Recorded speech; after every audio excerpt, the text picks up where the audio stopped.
Hello everyone, Ram Ram साखा वागणी, कैसे हैं आप सब। तो आज का व्लॉग मैंने अभी स्टार्ट किया है और आज है दाड़ा बावसी का व्रत, मतलब दशा माता दाड़ा बावजी का व्रत है।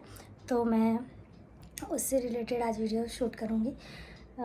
हमारे ये 10 दिन दशा माता के चलते हैं, आप ही को पता है। और मेरे चेहरे पे बहुत ज़्यादा छाया आ रही है। इसका कोई इलाज हो किसी के पास तो प्लीज़ प्लीज़ प्लीज़ बताना। ये पता नहीं क्यों इतना इफेक्ट हो रहा है चेहरे पे। तो गाइज़, तो अभी हम करेंगे पूजा कथा और बनाएंगे रोट, ठीक है। तो मैं आपको ये जो रोटी बनती है वो आपको मैं क्या बताऊँ, एक मोटी सी रोटी बनती है बिना नमक की, बस इतना सा बता सकती हूँ क्योंकि मैं उसको वीडियो में नहीं डाल सकती, ठीक है गाइस। तो चालू करते हैं। आज इस बार कमरे के अंदर ही किया है क्योंकि इसमें किसी जेंट्स का मुँह नहीं देखते और दाड़ा बावसी मतलब सूरज भगवान की कथा होती है। तो मैं आपको तो बस इधर से दिख भी जाएंगे,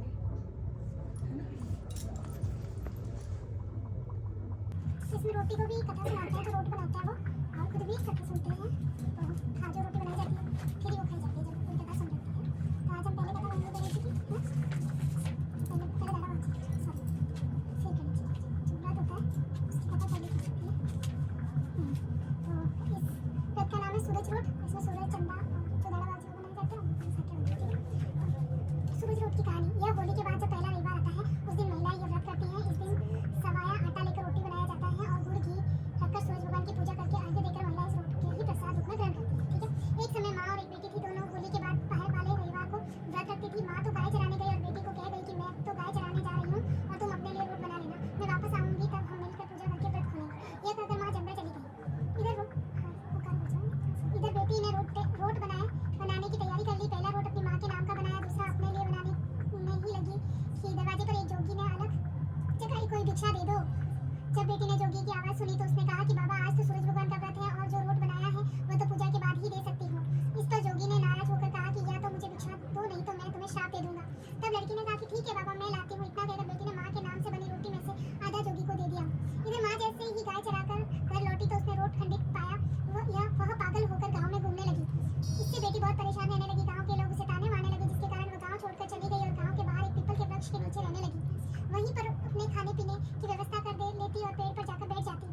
एक समय एक राजा अपने सैनिक के साथ जंगल में शिकार पर आए और उस दिन गर्मी बहुत अधिक होने के कारण राजा उस वृक्ष की छांव में जा बैठे जिस पर वह लड़की रहती थी। राजा भूख प्यास से मारे व्याकुल हो रहे थे, प्यास के मारे व्याकुल होने लगा और कहने लगा कि कहीं कुछ खाने पीने को मिल जाए तो अच्छा हो। जब पेड़ पर बैठी लड़की ने यह सुना तो उसने ऊपर से पानी व खाने को एक लड्डू डाल दिया। जब राजा ने देखा तो उसने सिपाही को कहा, सैनिक देखो जरा इस पेड़ पर कौन है। सिपाही पेड़ पर चढ़ा परंतु वहाँ कोई भी नजर नहीं आया। तो राजा ने स्वयं उस पेड़ पर चढ़कर पत्ता पत्ता छाना तो वह सुंदर कन्या दिखाई दी। राजा ने उस कन्या को देखकर उससे पूछा कि वह इस घने जंगल में इस वृक्ष पर क्या कर रही है। कन्या ने उससे कहा कि मेरा कोई भी नहीं है। राजा ने कहा, तुमने मुझे तृप्त किया है और अब मैं तुमसे विवाह करना चाहता हूँ। इस पर लड़की बोली कि आप तो राजा हैं और मैं एक अनाथ कन्या हूँ। जब राजा ने बहुत जोर दिया तो लड़की मान गई। फिर दोनों ने उसी पेड़ के नीचे विवाह कर लिया और राजा उसे अपने साथ अपने नगर को ले गया और दोनों खुशी खुशी रहने लगे। बहुत समय बीत गया। एक दिन रानी महल के झरोखे में खड़ी थी कि अचानक उसे उसकी माँ दिखाई दी, जो कि पागलों की तरह घूमते घूमते उस नगर में आ गई। यह देख बेटी ने सिपाही को आदेश दिया कि उस बुढ़िया को मेरे पास लाओ। सिपाही उसे लेकर आए तब बेटे ने उसे कमरे में बंद कर दिया। 12 महीने बीतने के बाद होली के पीछे रविवार का व्रत आया। बेटी ने माँ और उसके लिए रोट बनाया, व्रत किया। फिर माँ तो सोने की शिला बन गई और एक दिन राजा ने रानी को कहा कि तुम रोज रोज उस कमरे में जाकर क्या करती हो। तब वह बोली कि कुछ नहीं स्वामी। राजा ने जब रानी से उस कमरे की चाबी मांगी तो उसने देने से इनकार कर दिया। राजा ने जोर देकर कहा तो रानी ने चाबी दे दी। जब राजा ने उस कमरे को खोलकर देखा तो उसे आश्चर्य हुआ कि रानी यह क्या है। तब रानी ने कहा, यह तो मेरे दुबले पीहर की भेंट है। राजा ने कहा कि तुम्हारा दुबला पीहर कैसा है, हम भी देखना चाहते हैं। अब रानी दुविधा में पड़ गई। दूसरे ही दिन रानी सुबह उठी, सूरज भगवान की पूजा की, भगवान से प्रार्थना करने लगी कि हे भगवान मेरी रक्षा करो। तब भगवान ने रानी से कहा कि तुम उसी पीपल के पेड़ के नीचे आना, मैं तुम्हें सवा पहर का पीहर वासा दूंगा, तुम राजा को लेकर आ जाना। अगले दिन रानी राजा को लेकर उस पेड़ के नीचे गई तो क्या देखती है कि वहाँ तो पूरा नगर बसा हुआ है और उनके वहाँ जाते ही सब उनका स्वागत करने लगे हैं। कोई उस लड़की की बुआ तो कोई मौसी, कोई मामा तो कोई भाई।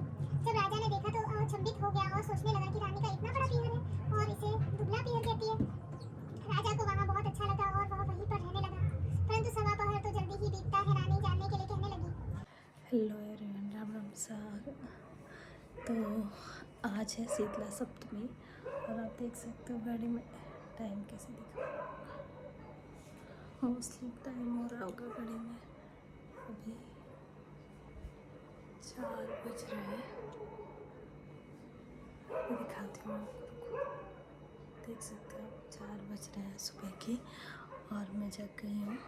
और कल मैंने ठंडा बनाया था, पूजा के लिए ठंडा बनाया था। और अब मैं थोड़ा सा रेडी वेडी होंगी, फिर हम जाएंगे शीतला माता की पूजा करने। तो बेसिकली राजस्थान में शीतला माता की पूजा ठंडी चीज़ों से होती है। तो कल खाना बनता है और उसके बाद कल खाना बना था, मतलब पीछे कल खाना बना था, तो आज सुबह उसकी पूजा होगी, ठंडा माता जी को ठंडा किया जाएगा। तो मैं अब हो जाऊँगी थोड़ा सा तैयार, क्योंकि आज का मुहूर्त थोड़ा जल्दी है इसलिए। तो गाइस पूरे ब्लॉग में बने रहना, ठीक है। चलो, तो गाइस मैं हो गई थी रेडी और अब बना रही हूँ मैं पूजा की थाली। तो पूजा की थाली तैयार करने के लिए क्या क्या चाहिए होगा, क्या करूँ आपको मैं भी दिखाऊँगी। फिलहाल मैं बनाऊँगी ये कुल्लर, इसको क्या बोलते हैं, ये उनके लिए क्या बोलते हैं, कीड़ी वगैरह को देने के लिए बनता है, इसलिए। गाइस ये मैंने पूजा की थाली तैयार कर दी है, आप देख सकते हो, ठीक है। और अब ये वाला पूजा पे लगाऊंगी मैं थाली पे ऐसे। तो इसमें दूध दही है और छुआरा भगवान का प्रसाद है, और बाकी सारी जो भी दीपक वगैरह और ये चीज़ें चाहिए होती है, कुमकुम लच्छा, बस यही चीज़ें। आज शीतला सप्तमी की ही पूजा है तो।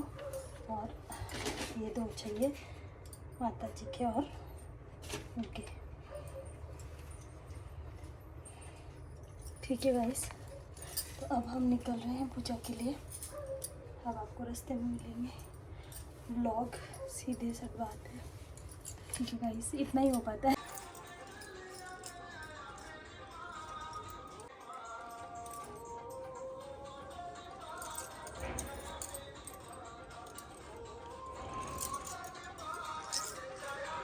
ये हमारे जागू भाई जी है, ठीक है। और यहाँ पे हम दशा मतलब अभी तो हम शीतला माता पूजने आए हैं, ठीक है। ये हमारे भोले बाबा, जय श्री राम।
दीदी पूरा चढ़ा दे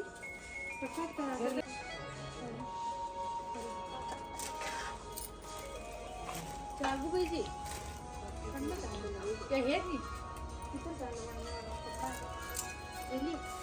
या मुंडा जल्दी चलो।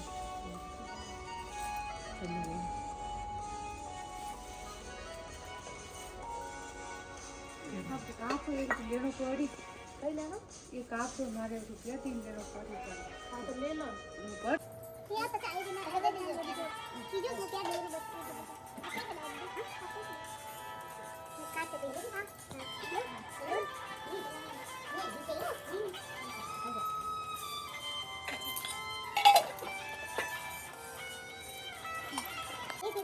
दो हाथ लेके दिया मुझे तो तेल कर दिया अब तो इसमें हां तो क्या दे देना पता को क्या देना अब बोल ले तब तक कट लेगा आपको दे दे मगर वो नहीं कर दे अब क्या हो नंबर को दे देना बता आवा संदीप कर दे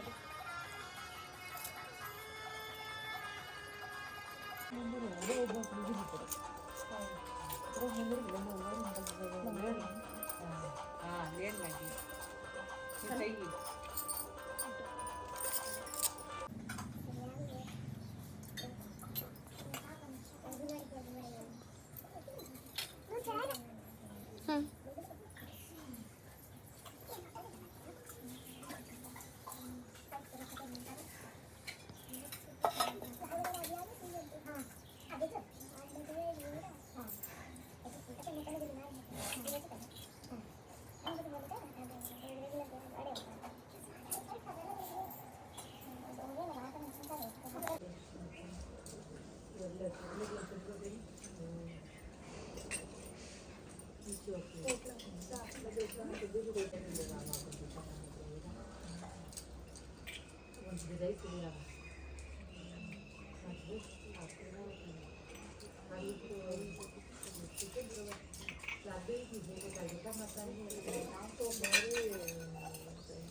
तो गाइस हमने पूजा कर ली है।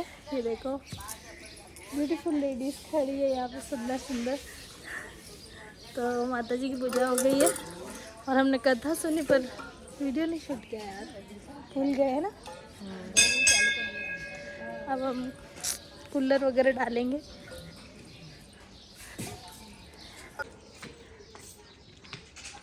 वो भाभीसा है, भाभीसा। चले अब हम जा रहे हैं पूजा करके। तो गाइज हम आ गए थे घर पे और आज का व्लॉग यहीं एंड करेंगे। कल फिर मिलेंगे नए व्लॉग के साथ। तो खुश रहिए, मस्त रहिए और जाते जाते मेरा चैनल ज़रूर सब्सक्राइब कीजिए। और इसके बाद जो वापस व्लॉग आएगा वो कंटिन्यू जो चल रहे थे उसका ही आगे वाला व्लॉग आएगा। आज मैंने बीच में ही ये व्लॉग ऐड किया है क्योंकि आज हमारा व्रत था और आज ही के दिन मैंने ये व्लॉग डाल दिया इसीलिए। तो थैंक यू सो मच मेरा व्लॉग पूरा देखने के लिए और सब्सक्राइब करना मत भूलिएगा। राम राम साहब।